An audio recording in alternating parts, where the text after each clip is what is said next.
दीक्षोण पूर्ण ब्रह्म पूर्ण परमेश्वर सदगुरु संत रामपाल जी महाराज की जय हो। परमात्मा की सभी प्यारी आत्माओं को कानपुर से रामचंद्र दास की ओर से सत्साहेब। ये देखिए भगत भाइयों, संक्षिप्त श्रीमद् देवी भागवत सचित्र मोटा टाइप केवल हिंदी, गीता प्रेस गोरखपुर से प्रकाशित है। और आपको दिखाता हूँ, ये देखिए, ये उनका पता है गीता प्रेस गोरखपुर वालों का। हाँ, ये भी आज दिखा देते आपको।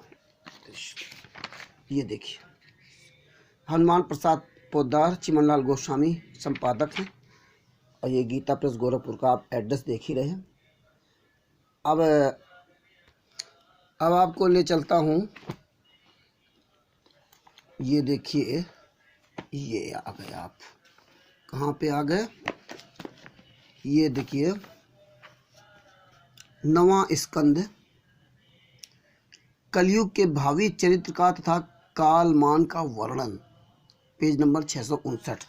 और इधर पेज नंबर 658, यहाँ से शुरू हो रहा है, पेज नंबर 658 से ना। संक्षिप्त देवी भागवत, कलयुग के भावी चरित्र का कालमान का तथा गोलोक की श्री कृष्ण लीला का वर्णन। अब कलयुग के बारे में इसमें बताया जा रहा है।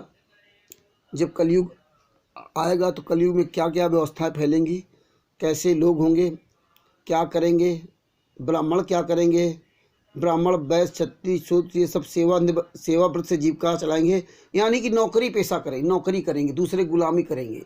आज वही हो रहा है, कोई फौज में है, कोई पुलिस में है, कहीं बिजली विभाग में नौकरी कर रहा है, कहीं जैसे मान लो हम ही किसी दुकान में नौकरी कर रहे हैं, तो ये सेवा वृत्ति करके ना काम चलाएंगे। अब देखो, इसी में जो है, अब आपको समझना कलयुग में 5000 साल बाद क्या क्या होना।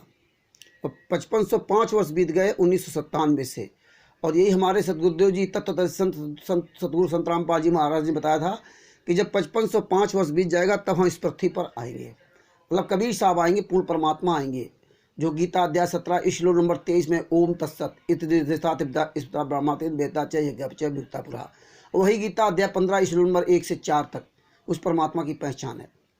और बताएगा कौन? तत्वदर्शी संत बताएगा। गीता अध्याय 4 श्लोक नंबर 34 को आप पढ़ सकते हैं। उसमें तत्वदर्शी संत के बारे में दिया कि तत्वदर्शी संत ही उस परमात्मा के बारे में बताएगा। तो आज इस पूरे असंख्य ब्रह्मांडों में इस पृथ्वी पर सिर्फ संत रामपाल जी महाराज जी तत्वदर्शी संत पूर्ण परमेश्वर पूर्ण परमात्मा है।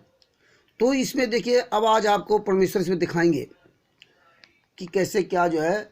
हालांकि जो इसमें सृष्टि रचना दी है, और जब ये तो आपको इसलिए श्रीमद् देवी भागवत पुराण दिखाए जा रहे हैं, जो आप ये पुराणों को पढ़ते हैं, देखते हैं उसमें लिखा क्या है। अब कुछ लोग कहेंगे कि भाई श्रीमद् देवी भागवत पुराण में तो और भी बातें, लेकिन उनको क्यों नहीं मानते? तो वो बातें स्वीकार की जाती है जो वेदों के अनुसार हो, और जो वेदों के विपरीत अगर लिखी किसी भी पुराण में, तो वो समझो उन्होंने अपनी उहाबाई लिखी है।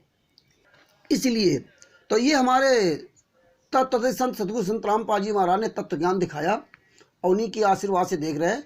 और ये तो केवल आपको एक समझना है कि जब आपके देवी पुराण, शिव पुराण, मार्कंडेय पुराण, रामचरितमानस, भागवत के अंदर ये लिखा है, तो चारों वेदों में क्या होगा, फिर 5वां वेद में क्या होगा, वो है। और पहुँच पाओगे सिर्फ 5वें वेद के ज्ञान से। 5वें वेद के ज्ञान से ही आप सतलोक पहुँच जाओगे। वो ज्ञान हमारे सतगुरुदेव जी संत रामपाल जी महाराज ही देंगे। वो जब उनकी शरण में आओगे, और उनकी शरण में जब आप आओगे, जब वो जेल से बाहर आ जाएंगे, जब उनसे नाम दीक्षा लोगे, जब उनसे अपना उनके गिड़गिड़ाओगे, उनकी सेवा करोगे, जब खुश होंगे, तब तुम्हें वो तत्व ज्ञान देंगे। यही गीता अध्याय 4 श्लोक नंबर 34 में भगवान श्री कृष्ण ने अर्जुन को बताया, और यही कुरान शरीफ में बताया, सुत्ते फुरकानी 52, 58, 59 में भी है ना। तो ये अब आप शुरुआत करते हैं आगे कि ये इसमें क्या बताया है। अब ये सब चीज़ों से बचना है जो इसमें बताया गया है, तो संत रामपाल जी महाराज के शरण में आना पड़ेगा। अब आज मान लो संत रामपाल जी महाराज जेल में, वो आप सोचो तो मैं क्या करूं, तो फिर आप ये समझ लीजिए, हमारे गुरु जी संत रामपाल जी महाराज जी ने बताया है कि जैसे एकलव्य जी का सत्संग सुनाया कि एकलव्य जी द्रोणाचार्य जी के पास गए थे बाण विद्या सीखने के लिए, लेकिन द्रोणाचार्य जी शूद्रों को बाण विद्या नहीं सिखाते थे, केवल क्षत्रियों को सिखाते थे, इसलिए उनको मना कर दिया। लेकिन उन्होंने क्या किया, मिट्टी की मूर्ति बनाई और बाण विद्या सीखी। तो क्या मिट्टी की मूर्ति बाण विद्या सिखा सकती? नहीं। लेकिन जब आपके अंदर ये भाव होगा वास्तविकता भाव ये होगा, गुरु ब्रह्मा गुरु विष्णु गुरुदेव महेश्वरा गुरु साक्षात पूर्ण ब्रह्म तस्मै श्री गुरुवे नमः। जब आपके अंदर ये भाव होगा तो वो परमात्मा उस मिट्टी की मूर्ति के अंदर आकर के और वो साक्षात रूप में द्रोणाचार्य जी के रूप में और बाण विद्या एकलव्य जी को सिखा गया, अर्जुन से भी महान धनुर्धर हुआ। तो ये हमारे परमेश्वर ने इसीलिए उदाहरण दिए। तो आप जिस दिन से संत रामपाल जी महाराज को अपना सदगुरु पूर्ण परमात्मा मान लोगे, परमेश्वर के आप उसी दिन से हो गए। और जिस दिन आप, वो परमेश्वर तो हर जगह है, वो तो पूर्ण परमात्मा होता है, गुरु सदगुरु तत्व संत पूर्ण परमात्मा होता है। इसीलिए तो ये पहचान बताई शास्त्रों को, वेदों की। नहीं हम आप क्या जान सकते? पिता ही पुत्र के बारे में बता सकता है, पिता अपने बारे में बता सकता है, लेकिन पुत्र पिता की जन्म कुंडली नहीं बता सकता, पुत्र पिता के बारे में नहीं बता सकता। तो अगर आज हमारे सदगुरुदेव जी संत रामपाल जी महाराज जी पूर्ण परमात्मा ना होते तो विश्व के धारे धर्म ग्रंथों के बारे में नहीं बता पाते, और ना बताते ना हम पहचान पाते। तो सबसे बड़ी पहचान यही होती है अपने पिता की, जो पिता स्वयं अपना परिचय देता और हमारा आपका भी परिचय दे रहा। तो इसलिए अब आगे चलते हैं कि देखो इसमें क्या लिखा है, कलयुग के भावी चरित्र का, कालमान का तथा गोलोक की श्री लीला का वर्णन।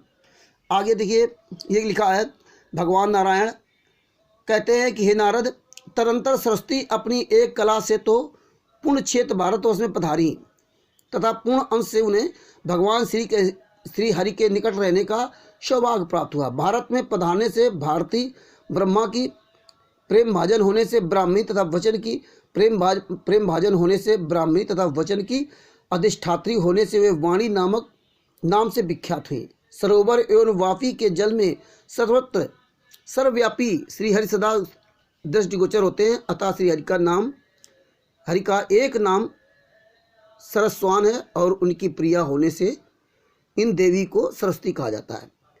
नदी रूप से पधार कर ये सरस्वती परम पावन तीर्थ बन गई।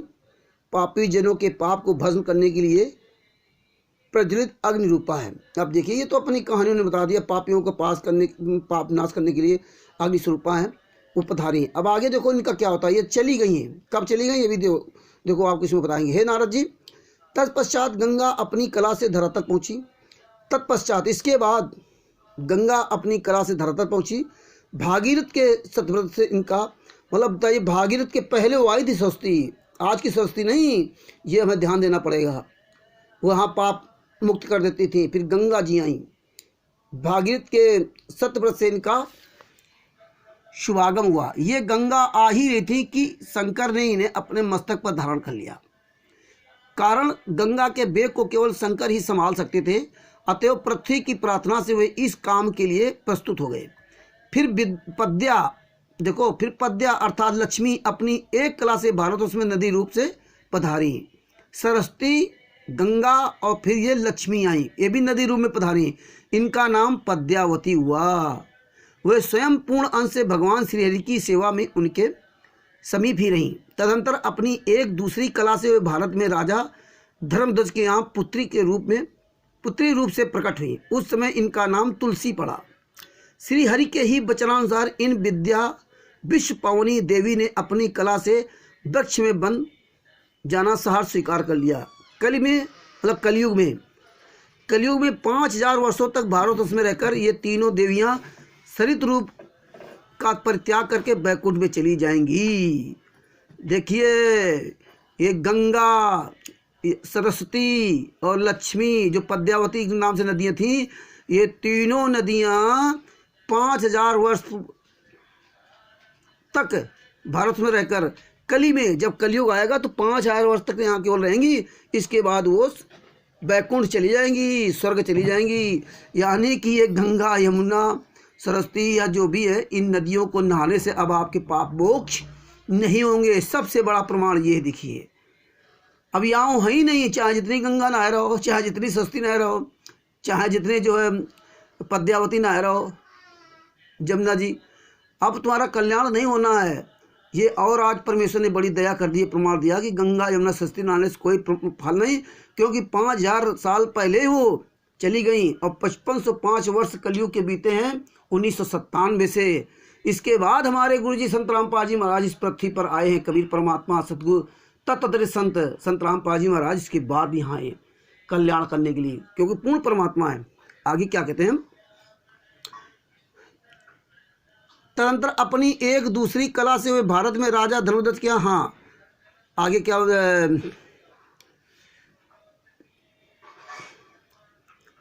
कली मीन्स कलयुग में 5000 वर्षों तक भारतवर्ष में रहकर ये तीनों देवियां सरित रूप का परित्याग करके बैकुंठ में चली गई। काशी तथा वृंदावन के अतिरिक्त अन्य प्राय सभी तीर्थ भगवान श्री हरि की आज्ञा से उन देवियों के साथ बैकुंठ चले जाएंगे। तीर्थ भगवान काशी तथा वृंदावन के अतिरिक्त अन्य प्राय सभी तीर्थ भगवान श्री हरि की आज्ञा से उन देवियों के साथ बैकुंठ चले जाएंगे।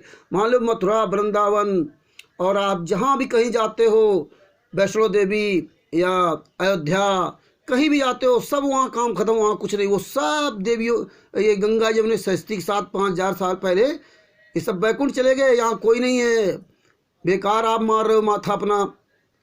सालग्राम शिव शक्ति और भगवान पुरुषोत्तम कली के 10,000 वर्ष व्यतीत होने पर, जब कलयुग के 10,000 बीत जाएंगे, 10,000 वर्ष बीत होने पर भारतवर्ष को छोड़कर अपने स्थान में पधारेंगे।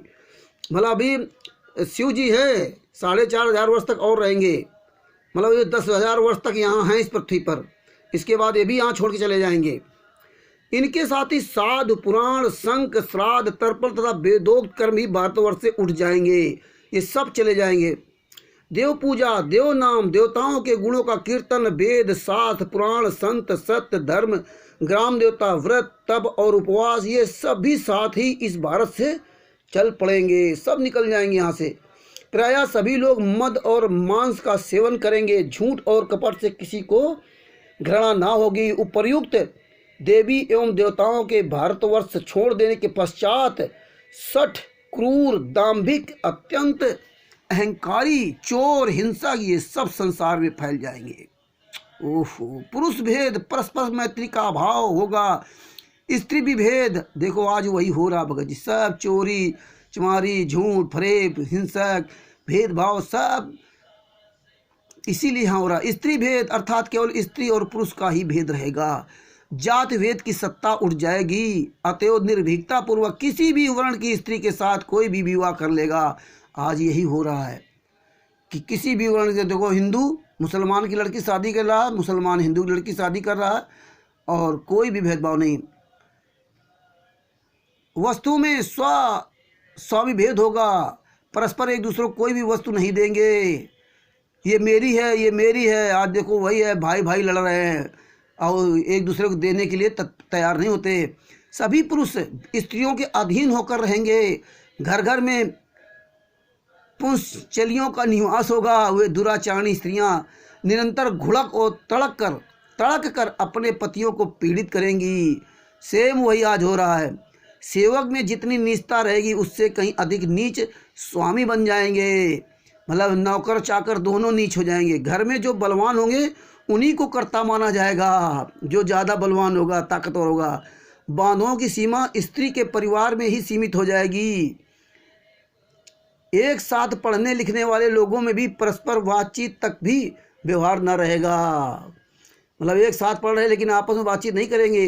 पुरुष अपने ही परिवार से अन्य अपरिचित व्यक्तियों की भांति व्यवहार करेगा। देखो आज वही हो रहा है कि अपने ही व्यक्तियों से अपरिचित की तरह बात करता है, मतलब नहीं रखता है।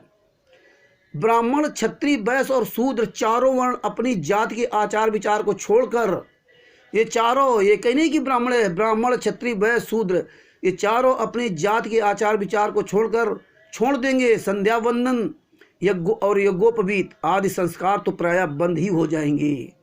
संध्या वंदन तो ऐसे भी नहीं जानते हैं। चारों ही वर्ण म्लेच्छ के समान आचरण करेंगे। आज वही सब हो रहा है। सब एक ही म्लेच्छ के समान। ब्राह्मण देख लो, दारू शराब मीट मुर्गा, यही क्षत्रिय वैश्य शूद्र, ये सब तीनों एक ही कुकर्म, चारों एक ही कुकर्म कर रहे हैं। प्रायः सभी लोग अपने शास्त्रों को छोड़कर म्लेच्छ भाषा पढ़ेंगे। सही बात, हिंदू अपने शास्त्रों के विपरीत काम कर रहा है, उसमें ब्राह्मण क्षत्रिय वैश्य सब आ जाते हैं। मुसलमान अपने कुरान के खिलाफ काम कर रहा है, और ईसाई लोग बाइबल के खिलाफ कर रहे हैं, और यही हाल है गुरु ग्रंथ साहब में के खिलाफ सिख भाई कर रहे हैं। आगे क्या लिखा है, ब्राह्मण क्षत्रिय ये सब शास्त्रों को छोड़ दिया है और अपनी मनमानी पूजा कर रहे हैं। ब्राह्मण, क्षत्रिय, वैश्य और शूद्र चारों वर्णों के लोग सेवा वृत्ति से जीविका चलाएंगे। ब्राह्मण क्षत्रिय वैश्य सब नौकरी करेंगे, एक दूसरे के नौकर बन जाएंगे, सेवा वृत्ति से जीविका चलाएंगे। संपूर्ण प्राणियों में सत्य का अभाव हो जाएगा। आज बिना झूठ बोले तो किसी काम चलता ही नहीं है, सत्य का तो अभाव हो ही गया। जमीन पर धान नहीं उपजेंगे, वृक्ष फलहीन हो जाएंगे। अब वही धीरे धीरे होने जा रहा है। गौवे में दूध देने की शक्ति नहीं रहेगी, देसी गायें तो खत्म होती जा रही धीरे धीरे। लोग बिना मक्खन के दूध का व्यवहार करेंगे। स्त्री और पुरुष में प्रेम का अभाव होगा। गृहस्थ, ये पेज नंबर 660, गृहस्थ असत्य भाषण करेंगे। अब देख लो, कोई आ जाए घर के अंदर है, बता दे नहीं है, जिससे बात नहीं करना, झूठ बोल जाएंगे। राजाओं का तेज अस्तित्व समाप्त हो जाएगा। प्रजा भयानक करके भार से अत्यंत कष्ट पाएगी। चारों वर्णों में धर्म और पुण्य का नितांत अभाव हो जाएगा। लाखों में कोई एक भी पुण्यवान ना हो सकेगा, लाखों में कोई। परमेश्वर इसीलिए कहा हमारे परमात्मा ने, अरबों में कोई एक है झुमकरा। बुरी बातें और बुरे शब्दों का ही व्यवहार होगा। आप देख लो, भाषा कोई बोलेंगे, कितना भी प्रेमी हो उससे भी अपशब्दों का प्रयोग करेंगे। कानपुर की कैसी भाषा, पंजाब की कैसी भाषा, दिल्ली की कैसी भाषा, सुन करके आप दंग रह जाएंगे। ग्राम और नगर जंगल जैसे प्रतीत होंगे। मनुष्यों का अभाव होगा। जंगलों में रहने वाले लोग भी कर के भार से कष्ट भोगेंगे। यार देख लो, कितने प्रकार के टैक्स लगा दिए गए, मरा जा रहा आदमी टैक्स, हजार सैकड़ों प्रकार के टैक्स लगे हुए हैं, सरकार वसूल रही है, आदमी दबा कुचला परेशान। देख लो कैसी तबाही मची हुई पूरे विश्व में, वही आज हो रहा है। नदियों और तालाबों पर धान होंगे, अर्थात समयोचित वर्षा के अभाव से अन्यत्र खेती न होने के कारण लोग इनके तट पर ही खेती किया करेंगे। पानी बरसात नहीं होगी तो नदियाँ तालाब किनारे ही खेती करेंगे। कलयुग में संभ्रांत कुल के पुरुषों की अवनति होगी। जो अच्छे माने जाते हैं उन्हीं का पतन होगा। हे नारद, कल के मनुष्य अश्लील भाषी, धूर्त, सठ और असत्यवादी होंगे। पहले भविष्यवाणी कर दी, तो भली भांत जोते बोए हुए खेत भी धान देने में असमर्थ रहेंगे। नीच उम्र वाले धनी होने कारण श्रेष्ठ माने जाएंगे। देव भक्तों में नास्तिकता आ जाएगी। नगर निवासी हिंसक, निर्दयी तथा मनुष्य घाती होंगे। कलयुग में प्रायः इस कलयुग होता है। कली में प्रायः स्त्री और पुरुष रोगी और थोड़ी उम्र वाले और युवा अवस्था में रहित होंगे। इसीलिए कलयुग में बीमारियां कितनी भयंकर फैली हैं। 16 वर्ष में ही इनके सिर के बाल पक जाएंगे। अब आजकल देखो 16 साल में बाल पकने लगे लोगों के। 20 वर्ष में उन्हें बुढ़ापा घेर लेगा। आने वाले समय और ऐसे होगा। 8 ही वर्ष में स्त्रियां रजस्वला होकर गर्भ धारण करने लगेंगी। कलयुग में भगवान नाम बेचा जाएगा। आज भगवान नाम बेचा जा रहा कलयुग में। देख लीजिए, कहीं भी जाओ देखो धर्मगुरु लोग कैसे नाम को बेच रहे हैं। कथा भागवत सुना करके लाखों करोड़ों रुपये लूट रहे हैं। हवन कराएंगे आके तो पैसा दो, रुद्राभिषेक कराएंगे तो पैसा दो, कथा कराएंगे तो पैसा दो। भगवान नाम को बेचा जा रहा। मिथ्या दान होगा, ये झूठ का दान है। पवन ठग जैसे लोगों को दान दे दो या किसी को दान दे दो, ये परमात्मा ने मना किया है। अपनी मिथ्या दान होगा। मनुष्य अपनी कीर्ति बढ़ाने के लिए दान देकर स्वयं पुनः उसे वापस ले लेंगे। देवव्रति, ब्राह्मण वृत्ति अथवा गुरुकुल वृत्ति, चाहे वह अपनी दी हुई हो अथवा दूसरे की, कल के मानव से छीन लेंगे। आप समझिए, कलयुग के मनुष्य आपको सब छीन लेंगे। कलयुग में मनुष्य को अगम्यागमन में कोई हिचक ना रहेगी। कलयुग में स्त्रियों और पतियों का निर्णय नहीं हो सकेगा। स्त्रियों और पतियों का निर्णय नहीं हो सकेगा, अर्थात सभी स्त्री पुरुषों में अवैध व्यवहार होंगे। इसीलिए देखो आजकल पति पत्नी लड़ते हैं, कहीं फांसी लगा लेते हैं, कहीं आत्महत्या कर रहे, कहीं कुछ हो रहा, कहीं आग लगा लेते हैं, ये सब हो रहा। प्रजा किन्हीं ग्रामों और धनों पर अपना पूर्ण अधिकार नहीं प्राप्त कर सकेगी। मतलब गांव में भी अगर आपका धन, आपकी खेती है तो आपका अधिकार नहीं है। अब बैंक में पैसा जमा कर दिया तो आपका पैसा नहीं रहा। अब धीरे धीरे अधिकार सब छिन रहे हैं। जब चाहे तो वो कर सकते हैं। प्रायः सब लोग अप्रिय वचन बोलेंगे। सभी चोर और लंपट होंगे। सभी एक दूसरे की हिंसा करने वाले एवं नरघाती होंगे। देखो आदमी मारा। ब्राह्मण, क्षत्रिय और वैश्य सबके वंशजों में पाप प्रवेश कर जाएगा। सभी लोग लाख, लोहा, रस और नमक का व्यापार करेंगे। लाख, लोहा, रस और नमक, देखो सबका व्यापार करने लगे। ये पहचान है कलयुग की भयंकर गिरावट की। पंचयज्ञ करने में द्विजों की प्रवृत्ति न होगी। यज्ञोपयुक्त पहनना उनके लिए भार हो जाएगा। वे संध्या वंदन और शौच से विहीन रहेंगे। पुंसचली सूद से जीविका का चलाने वाली तथा कूटनी स्त्री रजस्वला रहते हुए भी ब्राह्मणों के घर भोजन बनाएगी। अन्नों में, स्त्रियों में और आश्रमवासी मनुष्यों में कोई नियम नहीं रहेगा। घोर कलयुग में प्राय सभी म्लेच्छ हो जाएंगे। जब घोर कलयुग है सब म्लेच्छ हो जाएंगे, सब राक्षस हो जाएंगे। इस प्रकार जब सम्यक प्रकार से कलयुग आ जाएगा तब सारी पृथ्वी म्लेच्छों से भर जाएगी। तब विष्णु यशा नामक ब्राह्मण के घर उनके पुत्र रूप से विष्णुदत्त नामक जो है ये यूपी में है, यूपी में संबल नामक जिला में विष्णुदत्त के घर में, ब्राह्मण विष्णुदत्त के घर में उनके पुत्र रूप में राजा हरिश्चंद्र जी आएंगे। भगवान कल्कि प्रकट होंगे, हरिश्चंद्र जी आएंगे कल्कि रूप में। सुप्रसिद्ध पराक्रमी ये कल्कि भगवान नारायण के अंश हैं। ये एक बहुत ऊंचे घोड़े पर चढ़कर अपनी विशाल तलवार से हमारा का म्लेच्छों का विनाश करेंगे जितने नीच बन गए हैं, और 3 रात में ही पृथ्वी को म्लेच्छ सुन कर देंगे, मतलब पूरा मार काट कर देंगे। और यही परमेश्वर ने, हमारे संत रामपाल जी महाराज ने तो विधिवत पूरी सृष्टि रचना दिखाई है। आप परमात्मा की पुस्तक पढ़ें, ज्ञान गंगा पुस्तक, या उनके संत रामपाल जी महाराज के नाम से गूगल पे जाके सर्च करें सत्संग और सृष्टि रचना, उसमें आप देख सकते हैं, या टीवी पर उनके सत्संग दिखाया जा रहा है, उसमें आप प्रमाण देख सकते हैं। यूँ वसुधा को म्लेच्छ रहित करके वे स्वयं अंतर्धान हो जाएंगे, मतलब ये जितना सबको मार काट के बराबर कर फिर वो चले जाएंगे। तब एक बार पृथ्वी पर अराजकता फैल जाएगी। डाकू सर्वत्र लूटपाट मचाने लगेंगे। तदनंतर मोटे धार से असीम जल बरसने लगेगा। देखिए फिर क्या होगा, जल बरसने लगेगा। लगातार 6 दिन 6 रात वर्षा होगी। पृथ्वी पर सर्वत्र जल ही जल दिखाई पड़ेगा। पृथ्वी, प्राणी, वृक्ष और ग्रह से शून्य हो जाएंगी। हे मुने, इसके बाद 12 सूर्य एक साथ उदय होंगे। ये हमारे सदगुरु जी संत रामपाल जी महाराज ने विधिवत उसमें बताया है, जिनके प्रचंड तेज से पृथ्वी सूख जाएगी। यूं होने पर दुर्दर्श कलयुग समाप्त हो जाएगा। तब ये कलयुग समाप्त होगा। तब और सत से संपन्न धर्म का पूर्ण रूप से प्राकट होगा। फिर सतयुग आएगा, सतयुग आएगा। तो यही सब देखिए, ये सब यहाँ से जितने ब्राह्मण, शूद्र, वैश्य, ये सब जितने म्लेच्छ हो जाएंगे सब मार के भगा दिए जाएंगे। तो इसीलिए आपने पिछले प्रमाण में देखा कि उसमें बताया गया कि जब कलयुग आता है तो सब नरक से आत्माएं यहाँ भेजी जाती हैं। तो क्या होता है, उस समय तपस्वियों, धर्मात्माओं और वेदज्ञ ब्राह्मणों से पुनः पृथ्वी शोभा पाएगी। मतलब ये उस समय सतयुग आएगा, कुछ अच्छे काम करेंगे लेकिन फिर भी वो वेद के अनुसार पूरा नहीं चल पाएंगे, क्योंकि गौतम ऋषि ने श्राप दे रखा है इन ब्राह्मणों को कि किसी भी युग में ये कभी भी जो ना वेद मार्ग नहीं चल सकते। अब देखो आगे क्या करें। घर घर में स्त्रियां पतिव्रता और धर्मात्मा होंगी। धर्म प्राण, न्याय पारायण क्षत्रियों के हाथ में राज का प्रबंध होगा। वे सभी ब्राह्मणों के भक्त, मनस्वी, तपस्वी, प्रतापी, धर्मात्मा और पूर्ण कर्म के प्रेमी होंगे। वैश्य व्यापार में तत्पर रहेंगे। वे मन में धार्मिक भावना रखते हुए ब्राह्मणों के प्रति श्रद्धा रखेंगे। शूद्र धर्म पर आस्था रखते हुए पवित्रतापूर्वक सेवा करेंगे। ब्राह्मण, क्षत्रिय और वैश्य के वंशज भक्ति जगदम्बा, देखो फिर वही आ गया, भगवती जगदम्बा सत्य के परम पासक होंगे। और जगदम्बा के इनके भक्ति नहीं मालूम है, और तभी तो श्राप दिया था गौतम ऋषि जी ने।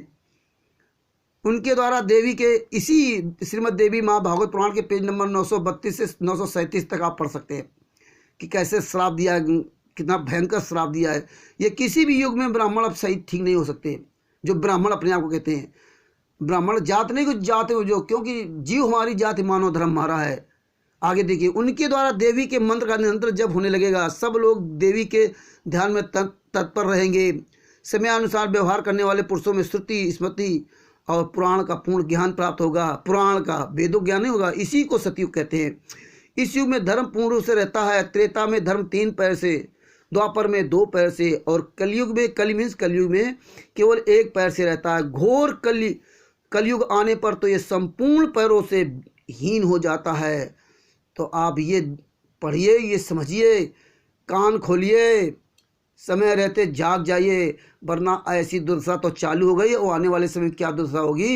ये गंगा यमुना सरस्वती तीर्थ सब ही हाथ चले गए हैं, इससे नहाने से कोई फायदा नहीं। केवल संत रामपाल जी महाराज के शरण में आने से आपको मिलेगा लाभ। और तभी सतगुरु संत रामपाल जी महाराज जी कबीर परमात्मा 5505 वर्ष के बाद आए हैं, और ये 5000 वर्ष में सब चले गए वैकुंठ, यहाँ कुछ नहीं है। और ये बेकार में फालतू में इंसान मरा जा रहा है। गंगा यमुना सरस्वती गुद गोदावरी सब नहाए और तीर्थों में जा करके अपने कर्म फोड़ रहा है। अब भूल करके ऐसी गलती मत करें।